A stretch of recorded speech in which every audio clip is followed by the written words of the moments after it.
In 1492, they say, Columbus sailed the ocean blue. In his travels, he, by accident or fate, stumbled upon what we now know today as North America, or more specifically, the Caribbean. In 1493, Columbus returned to Spain to a hero's welcome.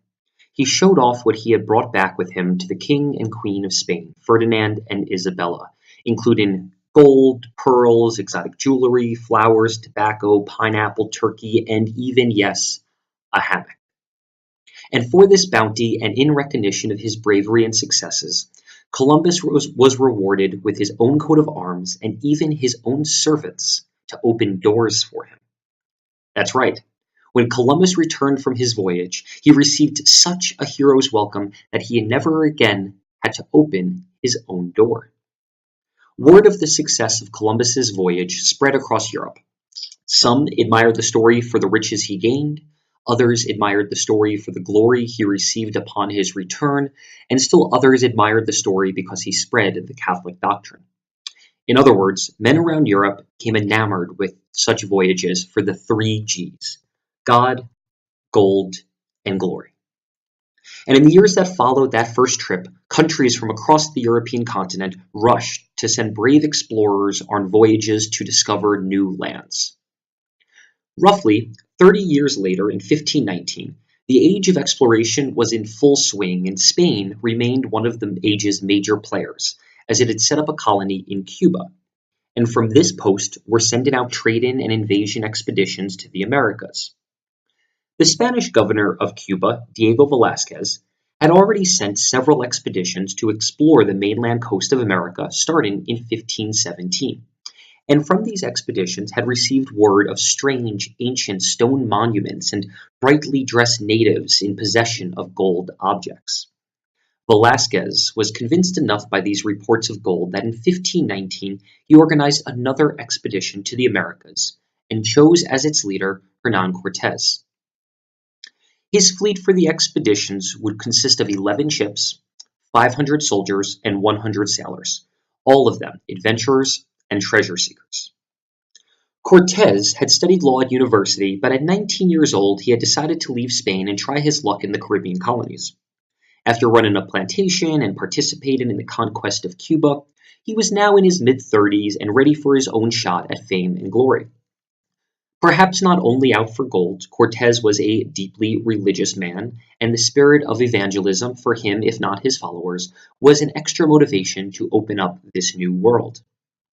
Governor Velázquez directed Cortés to sail north, and this he did, landing near the town of Cempoala, where he came across 2 Aztec tax collectors extracting the emperor's taxes from the locals.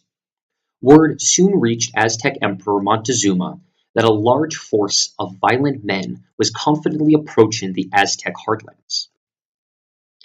The Aztec Empire extended from the Gulf of Mexico to the Pacific, and from central Mexico down to Guatemala, El Salvador, and Honduras. The capital, Tenochtitlan, is believed to have been one of the largest cities in the world at the time, with a population of over 300,000 people, which would have made it the largest city in Europe. It had a wealth of resources such as gold, turquoise, cotton, cacao beans, tobacco, pottery, tools, and weapons, and as such was a huge trading center.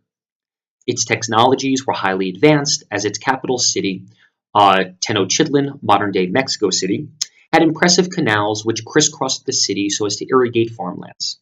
There were also magnificent temples, beautiful and technically impressive architecture, and reservoirs for drinking water. As for military might, all adult men were required to serve in the military. Warriors wore padded cotton armor, carried a wooden shield, and wielded weapons such as swords, spears, darts, and bows and arrows. So, it's 1519, and Cortés has just met representatives of the Aztec Emperor Montezuma. Montezuma, after consulting his council of elders, decides on a strategy of diplomacy. He sends gifts to the Spanish, which include ceremonial costumes, a massive gold disc representing the sun, and an even bigger silver disc representing the moon. These were gratefully received and likely made the Spanish even more interested in plundering the land for all it was worth. Ignoring instructions to return to Cuba, Cortés instead sent a shipload of the treasures they had so far acquired and letters requesting royal support to Charles V of Spain. Cortés next burned all of his ships to send a message to his men. It was either conquest or death. In August of 1519, Cortés and his men marched directly to Tenochtitlan. Upon arrival, the Spanish invaders, allowed to freely enter the city, were massively impressed by its splendor, its magnificent architecture and artwork, its wonderful gardens, artificial lakes, and flowers. Cortés was eager to meet the Aztec king Montezuma. Initially, relations were friendly and valuable gifts were exchanged between the two leaders. Cortés received a necklace of golden crabs, and Montezuma received a necklace of Venetian glass strung on gold thread and scented with musk.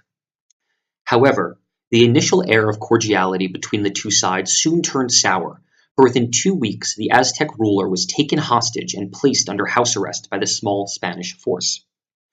Montezuma was forced to declare himself a subject of Charles V, the King of Spain, hand over more treasure, and even allow the placing of a crucifix on top of the Great Pyramid in the city's sacred precinct. You can see the Great Pyramid there to the left. Having been captured, Montezuma did not seek to rebel against Cortés and his captors. This passivity that he demonstrated led to the Aztec warrior commanders to overthrow him as emperor.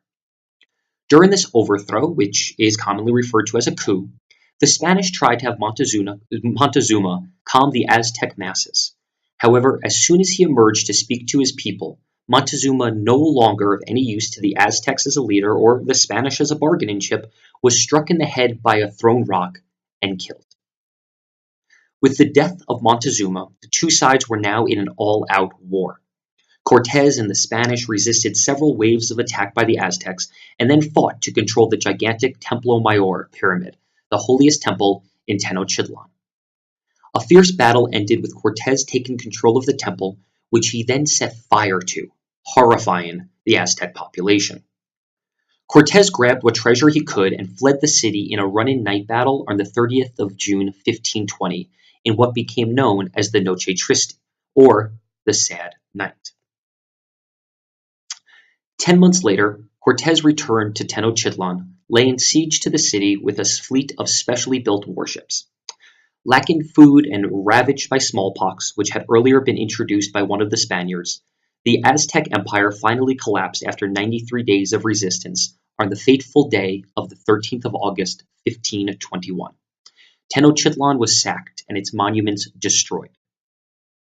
Cortés and his men were ruthless, as they slaughtered men, women, and children alike.